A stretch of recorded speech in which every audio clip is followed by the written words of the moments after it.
Regina Capel. Mr. Speaker, the Prime Minister spent so much money that he actually ran out of people to borrow it from. So we had the Bank of Canada create a complex scheme to pour billions into the accounts of wealthy financial institutions.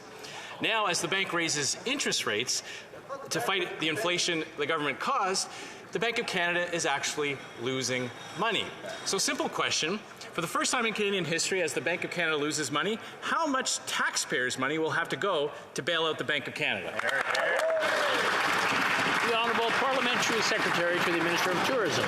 Mr. Speaker, the Conservatives have heard us explain why it was important that we were there for Canadians, and if we had to do it again, we would, because Canadians needed us and we were there in their time of need.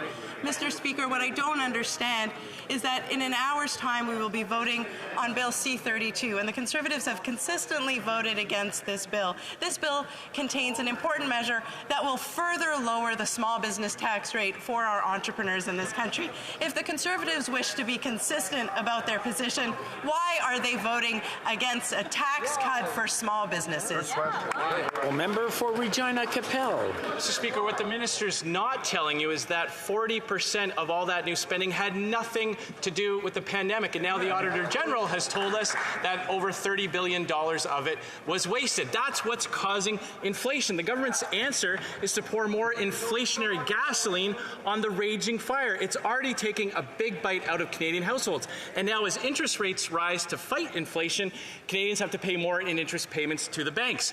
But so too does the Bank of Canada. The Bank of Canada has one shareholder, the Minister of Finance. So how much money will taxpayers be on the hook for to pay off the Bank of Canada's losses?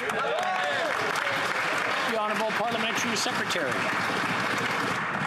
Mr. Speaker, if the Conservatives bothered to look at the facts, they would see that we have the lowest deficit and the lowest debt among G7 countries. They would also see that the international community and investors have extraordinary confidence in the Canadian economy.